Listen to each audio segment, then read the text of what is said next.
pelo amor de Boa Deus. noite, Marcelo, boa noite, Jean, boa noite a todo mundo que está assistindo a gente.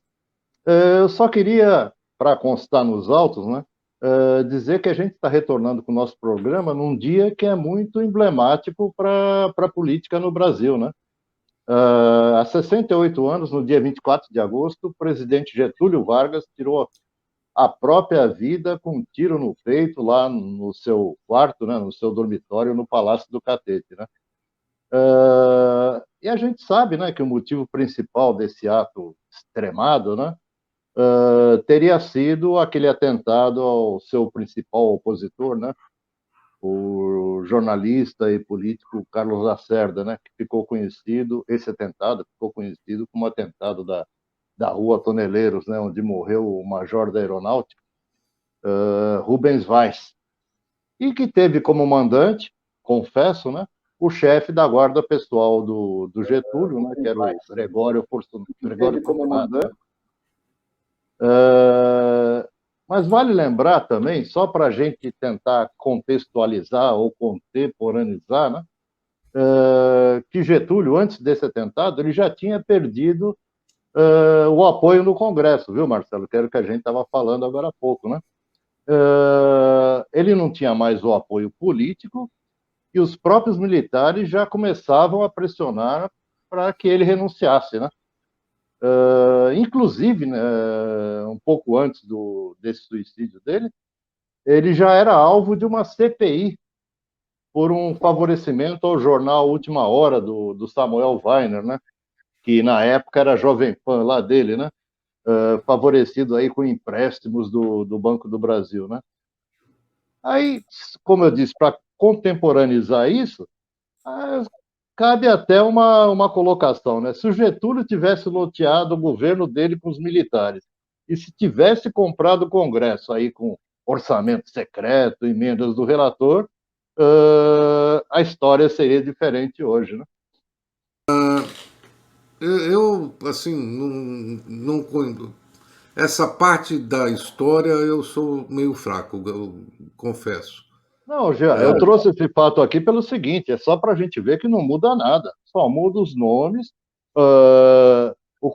desde a proclamação da República, que já foi aí um ato de militares, né, já foi um golpe militar, até hoje, tirando aquele período aí pós-Constituição de 88, os militares sempre meteram o bedelho na política nacional e o presidente sempre foi refém do Congresso.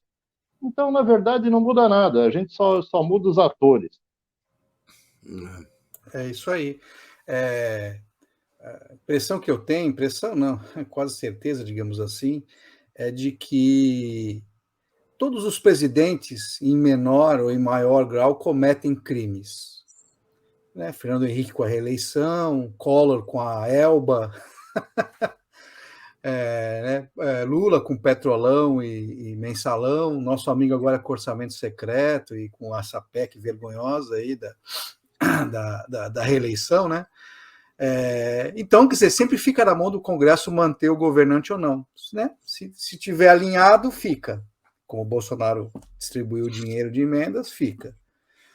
Collor, que não dividiu o poder, caiu por causa de uma Elba.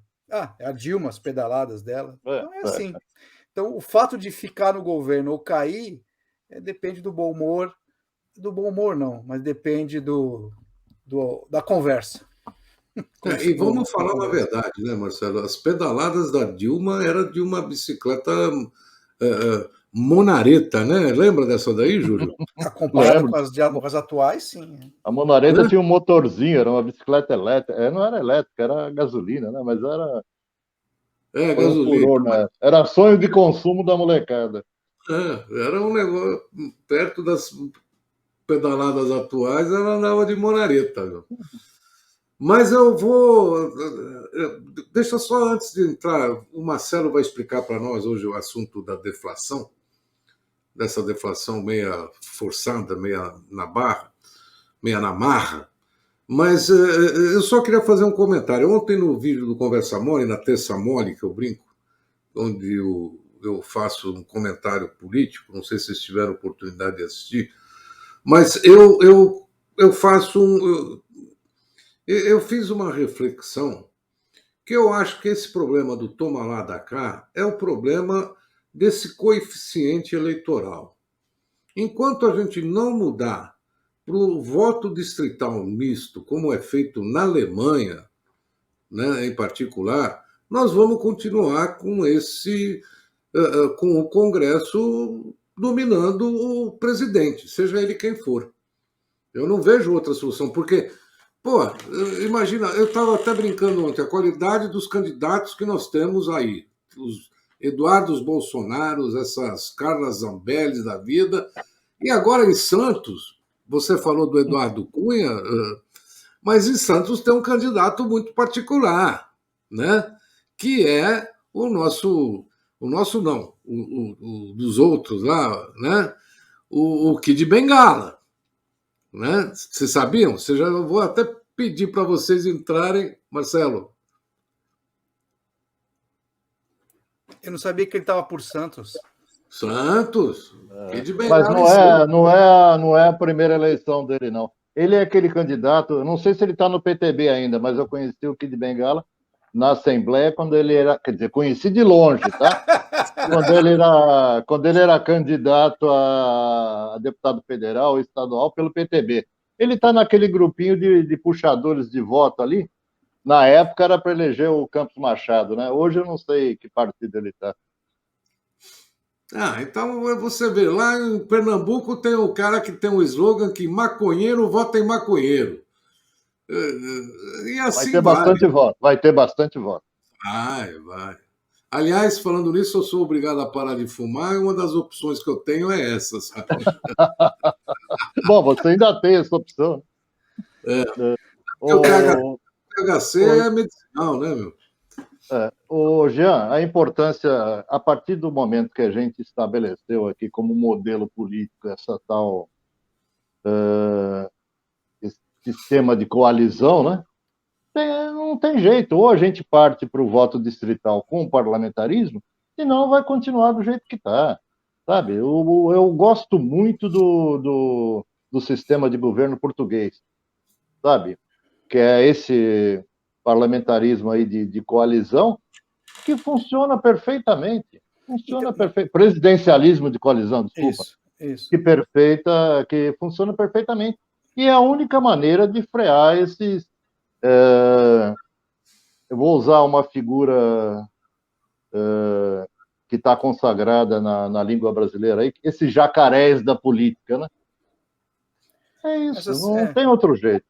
Mas, assim, em todos os sistemas, em maior ou menor grau, depende do apoio do Congresso, né? Depende mesmo no parlamentarismo, né? Você precisa ter ali... Não, muito mais, precisa muito mais, mas você evita as crises. Sim, isso, as crises são mais rápidas. As crises claro, são mais você rápidas. derruba o primeiro-ministro, acabou, nós estamos vendo isso na Inglaterra agora, e não vai parar o governo por causa disso. Isso. A gente centraliza muito o poder no presidente, mas é um poder que ele, na verdade, não tem. O Procurador-Geral da República, por exemplo, tem muito mais poder que o presidente. Tem. E outro agravante, Marcelo, que o Jean deu uma pincelada aí, é a qualidade do nosso parlamento. Isso, sabe? Esse é o ponto.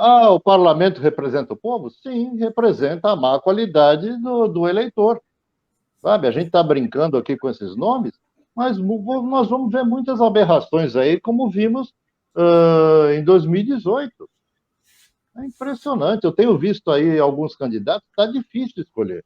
Eu não consegui fechar minha chapa ainda.